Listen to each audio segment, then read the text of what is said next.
Hello guys teaching education में आप सभी का स्वागत है। गाइस आज हम बात करने जा रहे हैं डीएलएड सेकंड सेमेस्टर के पेपर थर्ड विज्ञान के बहुविकल्पीय प्रश्नों की। दोस्तों आज आखिरी क्लास है। मीन्स पवन सीरीज में जितने भी प्रश्न आपके दिए गए थे दोस्तों वो सारे हो गए हैं और जो बचे 66 मीन 66 से 90 तक के क्वेश्चन हैं वो आज क्लास में हो जाएंगे। तो दोस्तों अगर आपने अभी तक उन क्लासों को ना देखा हो देख लीजिए, क्योंकि मैंने काफ़ी अच्छे से एक्सप्लेन किया है ताकि क्वेश्चन आपको एकदम अच्छे से समझ में आ जाए और आपके मस्तिष्क मीन्स याद रहे। ये नहीं कि मतलब मैंने एक्सप्लेन एग्जांपल दे के बताया ताकि आपको अच्छे से याद भी हो जाए। तो उम्मीद करता हूँ आप सभी ने देख लिया होगा और जिन लोगों ने नहीं देखा उसको देख लीजिएगा, आपको फ़ायदा होगा निश्चित दोस्तों। तो आज क्लास को स्टार्ट करते हैं। 66 नंबर क्वेश्चन है कि आपदा प्रबंधन विधेयक संसद में कब प्रस्तुत हुआ। दोस्तों आपदा प्रबंधन विधेयक संसद में कब प्रस्तुत हुआ। पहला ऑप्शन है 2002 ईस्वी में, दूसरा ऑप्शन है 2003 में, तीसरा ऑप्शन है 2004 में और चौथा ऑप्शन है 2005 में। तो भैया जो आपदा प्रबंधन विधेयक संसद में जब प्रस्तुत हुआ था तो ये हुआ था भैया 2005 में। 2005 में इसको याद कर लीजिए दोस्तों, याद करने वाला क्वेश्चन है, इसमें समझाने या ट्रिक का कोई विशेष महत्व नहीं है। तो इसको याद कर लीजिए। आपदा प्रबंधन विधेयक संसद में कब प्रस्तुत हुआ, तो भैया 2005 में। फिर 67 नंबर क्वेश्चन है कि जनसंख्या विस्फोट का कारण क्या है। पहला ऑप्शन है अनियंत्रित जनसंख्या वृद्धि, दूसरा ऑप्शन है नियंत्रित जनसंख्या वृद्धि, तीसरा ऑप्शन है अनियंत्रित जन्म दर और चौथा ऑप्शन है अनियंत्रित जन्म दर एवं जनसंख्या वृद्धि। तो दोस्तों जैसा कि समझ में आ रहा भाई, नियंत्रित जनसंख्या वृद्धि तो होगा नहीं, तो हमारे पास दो ऑप्शन बचा, पहला और तीसरा। तो इसमें चौथा ऑप्शन हो जाएगा क्योंकि चौथे ऑप्शन में पहला तीसरा दोनों ऑप्शन ले लिया गया है, अनियंत्रित जन्म दर एवं अनियंत्रित जनसंख्या वृद्धि। उम्मीद करता हूँ आप सभी समझ पा रहे होंगे दोस्तों। फिर नेक्स्ट स्लाइड चलते हैं। 68 नंबर क्वेश्चन दोस्तों कि सुनामी का निर्माण होता है। पहला ऑप्शन है पृथ्वी पर प्लेट खिसकने से, फिर दूसरा ऑप्शन है चट्टानों के टूटने से, फिर तीसरा ऑप्शन दोस्तों वैश्विक ऊष्मा से और चौथा ऑप्शन है पृथ्वी के नीचे खिंचाव और भिंचाव की हलचल से। दोस्तों ये इसका कोई मतलब नहीं चौथे ऑप्शन का। बचे हमारे पास तीन ऑप्शन, पृथ्वी पर प्लेट खिसकने से, चट्टानों के टूटने से। तो सुनामी चट्टानों के टूटने से नहीं आती दोस्तों, वैश्विक ऊष्मा से नहीं, भैया सुनामी आती पृथ्वी पर प्लेट खिसकने से दोस्तों, सुनामी। फिर 68 नंबर है दोस्तों कि सुनामी के संबंध किससे। पहला ऑप्शन है प्रसिद्ध। अब यहाँ प्रसिद्ध का क्या मतलब है, कोई मतलब नहीं, लेकिन फिर भी पूरा क्वेश्चन देख लेते हैं, मतलब सारे ऑप्शन देख लेते हैं। दूसरा ऑप्शन शरारती, तीसरा ऑप्शन जलमग्न लहर और चौथा ऑप्शन पानी के अंदर उत्पन्न लहर। तो भैया सुनामी के संबंध प्रसिद्ध से कोई मतलब नहीं, शरारती कोई मतलब नहीं, बकवास ऑप्शन, जलमग्न लहर से कोई मतलब नहीं। ये होता है दोस्तों पानी के अंदर उत्पन्न लहर से। सुनामी का संबंध किससे होता है, पानी के अंदर उत्पन्न लहर से। उम्मीद करता हूँ दोस्तों आप सभी समझ पा रहे होंगे। फिर 70 नंबर क्वेश्चन है कि भाई चक्रवात का आकार कैसा होता है। पहला ऑप्शन है चौकोर, दूसरा ऑप्शन है गोल, तीसरा ऑप्शन है अंडाकार और चौथा ऑप्शन है आयताकार। तो भैया जो चक्रवात का आकार होता है ये होता है अंडाकार। अंडाकार चक्रवात, अंडाकार। चक्रवात का आकार कैसा होता है, चौकोर नहीं होता दोस्तों, गोल नहीं होता, आयताकार नहीं होता, अंडाकार होता है चक्रवात का आकार। फिर नेक्स्ट स्लाइड चलते हैं दोस्तों। 71 नंबर क्वेश्चन है किस ग्रह को वर्ष 2006 में ग्रह की श्रेणी से हटा दिया गया। मतलब वो दोस्तों जो ग्रह हैं हमारे सौरमंडल में, तो उनमें से कौन सा ग्रह है जिसको 2006 में ग्रह की श्रेणी से हटा दिया गया। पहला ऑप्शन है भैया पृथ्वी, दूसरा ऑप्शन है मार्स, तीसरा ऑप्शन है नेपच्यून और चौथा ऑप्शन है प्लेटो। तो भैया जिस ग्रह को हटाया गया है वो है प्लेटो, पृथ्वी को नहीं हटाया जा सकता दोस्तों। और दोस्तों ये 2015 में आया हुआ भी क्वेश्चन है, 2015 में।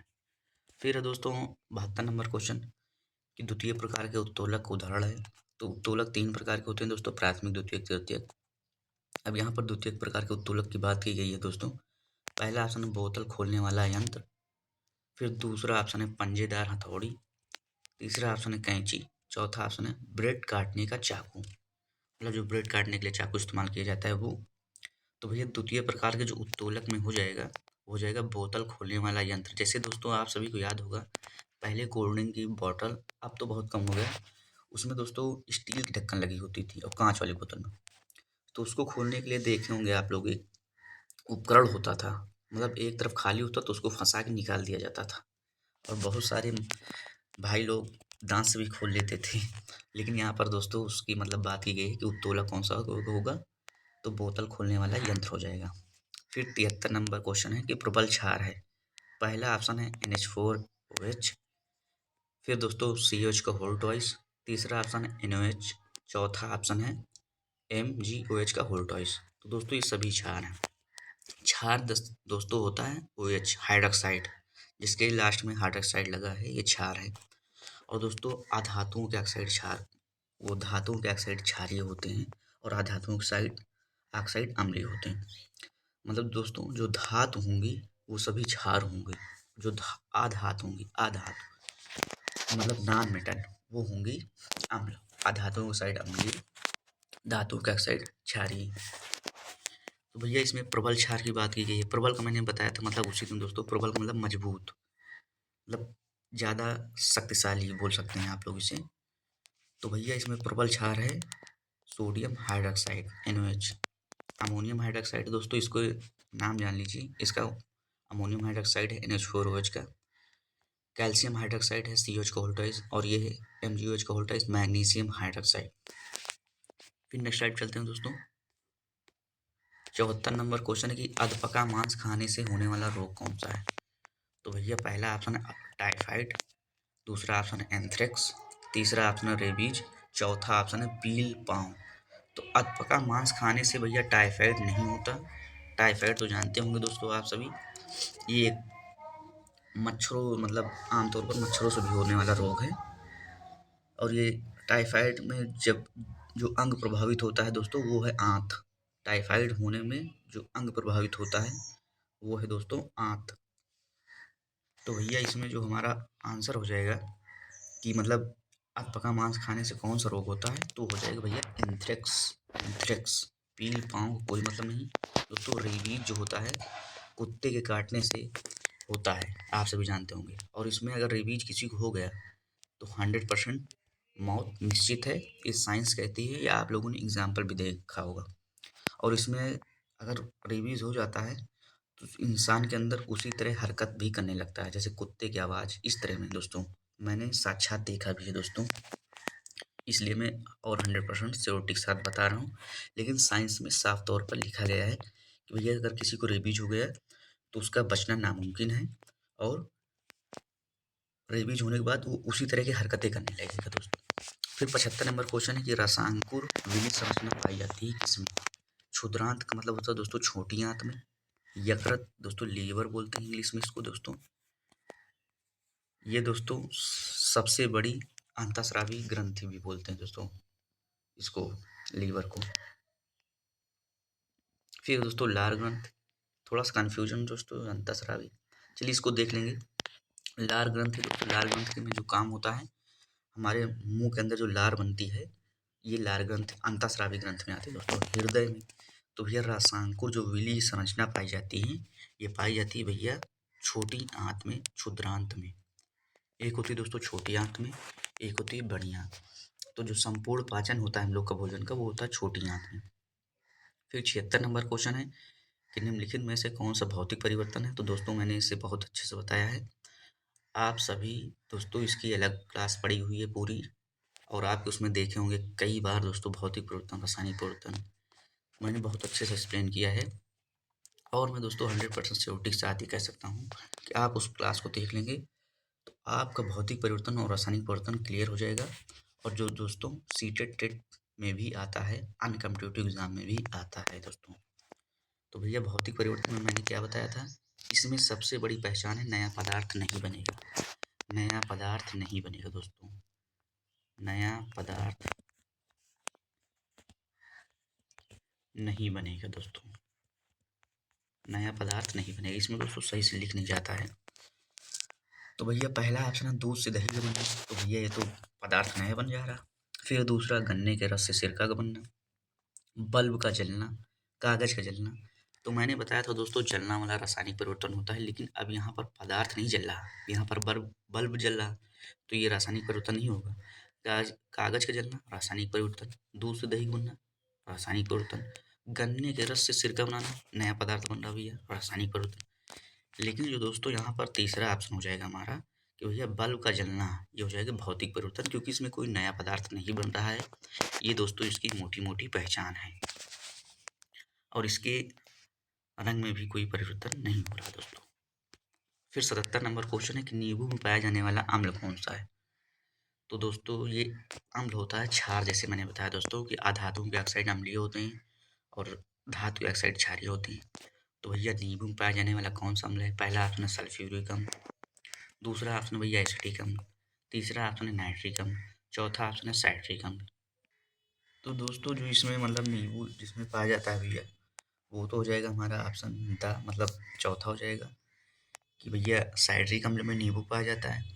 नींबू हो गया, संतरा हो गया, तो ये सब दोस्तों साइट्रिक अम्ल में, अम्ल का नाम जो है साइट्रिक अम्ल है। जैसे नींबू हो गया, संतरा हो गया, तो इसमें कौन सा अम्ल पाया जाता है, तो साइट्रिक अम्ल। अब एसिटिक अम्ल में दोस्तों सिरका पाया जाता है। एसिटिक अम्ल में सिरका, जैसे फार्मिक अम्ल है, चींटी की डंक जो होता है वो फार्मिक अम्ल में आता है। लैक्टिक अम्ल में दोस्तों दूध दही। फिर है ऑक्जेलिक अम्ल में पालक टमाटर, मतलब पालक टमाटर में कौन सा अम्ल पाया जाता है, तो भैया ऑक्जेलिक अम्ल। ऐसे क्वेश्चन आता है तो भैया नींबू में पाया जाने वाला अम्ल तो साइट्रिक अम्ल। जैसे चींटी के डंक में कौन सा अम्ल पाया जाता है, फार्मिक अम्ल। फिर इमली अंगूर कच्चा आम में कौन सा अम्ल पाया जाता है, तो टार्ट्रिक अम्ल। मधुमक्खी के डंक में कौन सा, तो मेथेनोइक अम्ल। फिर दोस्तों अगला क्वेश्चन, विटामिन डी का सबसे सस्ता प्राकृतिक स्रोत है दोस्तों फल है, फिर सब्जी है, फिर सूर्य की रोशनी, धूप है, सूर्य भगवान जी हैं, धूप है, तो भैया फल वल नहीं है, सब्जी नहीं है, धूप नहीं है, हो जाएगा हमारा तीसरा ऑप्शन सूर्य की रोशनी दोस्तों। उम्मीद करता हूँ आप सभी समझ पा रहे होंगे दोस्तों। फिर दोस्तों 79 नंबर क्वेश्चन है कि सरौता में आलम्ब होता है, सरौता में आलम्ब होता है। पहला किनारे पर, दूसरा है ऑप्शन बीच में, तीसरा ऑप्शन है किनारे तथा बीच के मध्य, चौथा ऑप्शन है दोस्तों इनमें से कोई नहीं। और ये भैया 2016 में आया हुआ क्वेश्चन है। 2000 सरौता जानते होंगे दोस्तों, जैसे इसमें क्या कहते हैं, जैसे सुपारी उपारी पहले कतरी जाती थी, तो उसी में दोस्तों इसका इस्तेमाल ज़्यादातर मैंने तो देखा है कि सरौता। अब यहाँ पर आलम पूछा गया है, तो वह बीच में नहीं पाया जाता, किनारे तथा बीच के मध्य नहीं, किनारे पर, मतलब जो काटने का स्थान होता है कि मतलब कहाँ पर काटता है पदार्थ, तो किनारे पर ही काटा जाता है दोस्तों। फिर 80 नंबर क्वेश्चन कि घड़ी को चाबी देने में संग्रह करते हैं कौन सी ऊर्जा। पहला ऑप्शन है गतिज ऊर्जा, दूसरा ऑप्शन गुरुत्वीय त्वरण, तीसरा ऑप्शन स्थितिज ऊर्जा, चौथा ऑप्शन है सामर्थ्य। तो इसमें दो ऑप्शन तो बिल्कुल बकवास है दोस्तों, गुरुत्वीय त्वरण, सामर्थ्य। ये कोई यहाँ पर साफ साफ पूछा जा रहा है कि घड़ी घड़ी को चाबी देने में कौन सी ऊर्जा संग्रह करते हैं। तो भैया इसमें जो ऊर्जा संग्रहित होती है वो हो जाती है गतिज ऊर्जा, क्योंकि घड़ी को चाबी, जैसे खिलौने की चाबी दी है उसके बाद वो छोड़ देते हैं तो कुछ दूर चली जाती है, तो गतिज ऊर्जा है दोस्तों, गतिज ऊर्जा। तो भैया घड़ी को चाबी देने में, क्योंकि घड़ी चलती रहती है ना, चलती रहती है, तो गतिज ऊर्जा हो, स्थितिज नहीं है दोस्तों, स्थितिज। कोई वस्तु किसी सामान पर रखी है, मतलब जैसे कोई मेज पे पुस्तक रखी, तो वहाँ पर स्थितिज ऊर्जा कार्य करती है दोस्तों। उम्मीद करता हूँ आप सभी समझ पा रहे होंगे। अब भैया अगला क्वेश्चन है 81 नंबर, एलिसा परीक्षण किया जाता है कैंसर में, क्षय में, दोस्तों एड्स में, टाइफाइड में। तो भैया जैसे मान लीजिए टाइफाइड है, तो टाइफाइड जो है ये दोस्तों जीवाणु से होने वाला रोग है। टाइफाइड किससे होता है, जीवाणु से होने वाला रोग है। और दोस्तों इसकी जीवाणु से होने वाले, जैसे पूछा गया जीवाणु से होने वाले रोग, तो इसकी थोड़ा सा ट्रिक है दोस्तों, इसको हम किसी एक अलग वीडियो में दो तीनों स्पष्ट कर देंगे। विषाणु से होने वाला रोग, जीवाणु से होने वाला रोग, प्रोटोजोआ से होने वाला रोग। तो ये जैसे जीवाणु से होने वाला रोग की जो ट्रिक है, जीएसटी पंडित का टीका न्यू। तो जी से गुनेरिया हो गया, एस से सिप्लिस हो गया, टी से टाइफाइड हो गया। तो ये तो जीवाणु से होने वाला रोग। लेकिन यहाँ पर इसकी बात नहीं की जा रही दोस्तों कि परीक्षण किस में किया जाता है एलिसा का, तो भैया ये किया जाता है एड्स में। एड्स का कभी कभी फुल फॉर्म भी पूछ लिया जाता है दोस्तों, तो एडनो डिफिशेंसी दोस्तों एड्स हो जाएगा, AIDS। तो एक्वायर्ड इम्यून डिफिशिएंसी सिंड्रोम हो जाएगा दोस्तों इसका full form, acquired immune deficiency syndrome. फिर नेक्स्ट स्लाइड चलते हैं दोस्तों। 82 नंबर क्वेश्चन है कि नाइट्रोजन अणु में होता है, क्या होता है भैया? त्रिक आयनिक बंध, एकल सहसंयोजी बंध, द्विक सहसंयोजी बंध, त्रिक सहसंयोजी बंध। तो भैया नाइट्रोजन अणु में जो बंध होता है वो त्रिक आयनिक बंध नहीं होता, एकल सहसंयोजी बंध नहीं होता, द्विक सहसंयोजी बंध, त्रिक सहसंयोजी बंध होता है। नाइट्रोजन अणु में त्रिक सहसंयोजी बंध। फिर 83 नंबर क्वेश्चन है, किसी तत्व का परमाणु क्रमांक 15 तथा द्रव्यमान संख्या 40, तत्व के परमाणु के नाभिक में न्यूट्रॉनों की संख्या। तो दोस्तों इसको फार्मूला से लगाते हैं। इसका जो फार्मूला होता है दोस्तों, द्रव्यमान संख्या बराबर होता है न्यूट्रॉन प्लस परमाणु क्रमांक। मैं शॉर्ट में दोस्तों लिख रहा हूँ, ये इसको एक अलग पेज में बता रहा हूँ, आप लोग ध्यान दीजिएगा दोस्तों। द्रव्यमान संख्या बराबर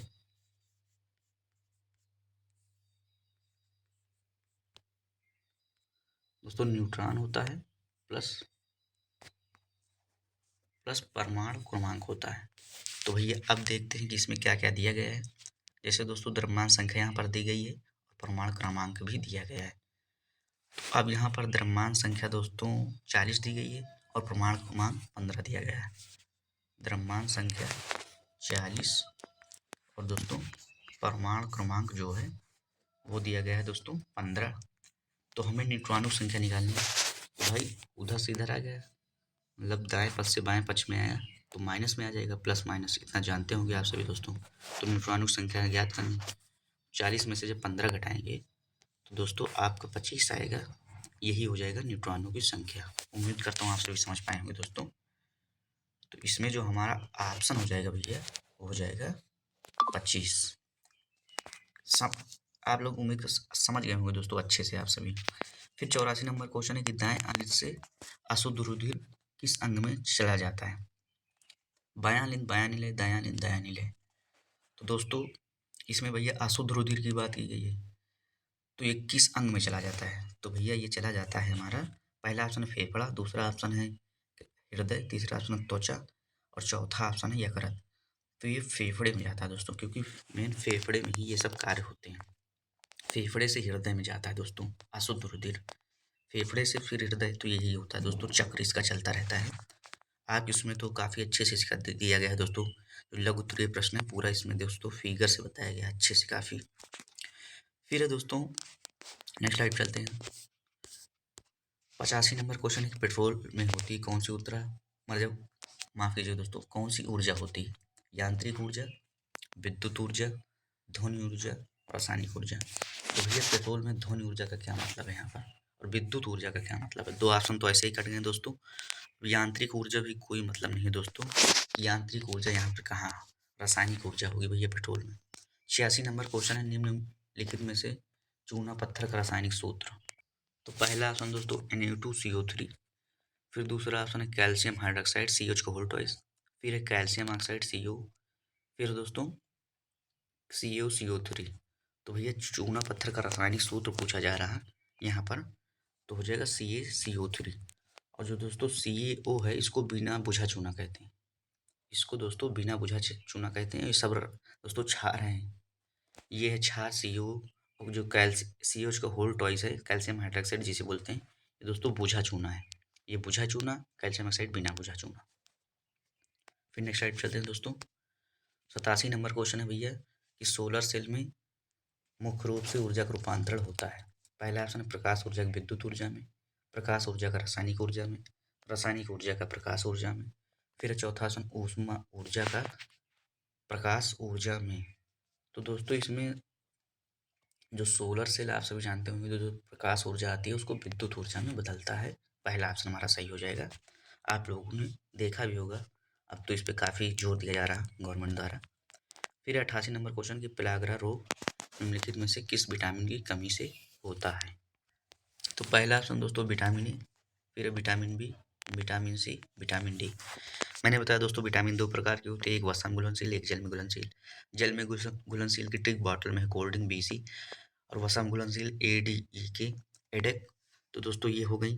अब भैया यहाँ पर पेलाग्रा रोग निम्नलिखित में से किससे होता है भैया, ये क्वेश्चन है हमारा। तो ये हो जाएगा दोस्तों विटामिन बी, और विटामिन बी से कौन कौन सा रोग होता है? B1 से बेरी होता है, B3 से होता है दोस्तों पेलाग्रा। ये दोस्तों यहाँ पर B3 होना चाहिए। B3 से होता है पेलाग्रा, B1 से, क्योंकि इसमें 4-5 प्रकार के विटामिन दोस्तों, जैसे B1 है बेरी, B3 है पेलाग्रा, फिर है दोस्तों B9, B12 है एनीमिया होता है दोस्तों, ए से दोस्तों रतौंधी होता है, और ए से 2 रोग और होते हैं, ज़ीरोथैलेमिया, केरोटोमैलेशिया होता है दोस्तों, सी से स्कर्वी होता है, डी से रिकेट्स सूखा रोग हो जाता है दोस्तों।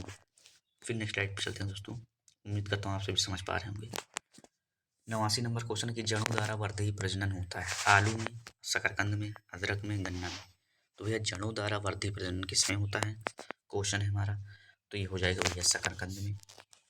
आलू में आंख द्वारा होता है दोस्तों, आंख मतलब यह दोस्तों कायिक प्रवर्धन भी बोलते हैं इसको। जैसे आलू में जो काट काट के जिसमें अखुआ, जैसे गाँव बोलते हैं, अखुआ निकला है उसको लगाया जाता है, तो आँख बोला जाता है उसी साइंसी भाषा में। और उसे कायिक प्रवर्धन भी कहते हैं, मतलब कई टुकड़े में आप काट लेंगे तो सभी लग जाएंगे, लेकिन उसमें शर्त है कि वो जो अखुआ है वो निकला हुआ होना चाहिए। अब भैया जैसे कंडहेलिया में जड़दारा होता है, और ये सैवा गुलाब में है तने कलम कटिंग दारा होता है। फिर 90 नंबर क्वेश्चन है दोस्तों कि वह उत्तोलक जिसमें आलम एवं आयाम के मध्य भार होता है, ये कौन सा भैया? तो ये तो द्वितीय उत्तोलक में आता है, पहली बात तो जान लीजिए, जिसमें आलम एवं आयाम के मध्य भार होता है, ये द्वितीय उत्तोलक की परिभाषा है दोस्तों। पहला ऑप्शन है हैंडपम्प, दूसरा ऑप्शन चाकू, तीसरा ऑप्शन ट्राली, और चौथा ऑप्शन है भैया फावड़ा। तो भैया ये हो जाएगा ट्राली कि आलम एवं आयाम के मध्य भार होता है ट्राली। उम्मीद करता हूँ दोस्तों आप सभी समझ पाए होंगे क्वेश्चन को। वीडियो को ज़्यादा से ज़्यादा शेयर कर दीजिएगा दोस्तों, जो ग्रुप्स फ्रेंड्स हों उनको शेयर कर दीजिएगा, और दोस्तों चैनल को सब्सक्राइब कर दीजिएगा। और दोस्तों हम सभी नेक्स्ट क्लास में मिलते हैं, आप सभी अपना ख्याल रखिएगा। थैंक यू दोस्तों।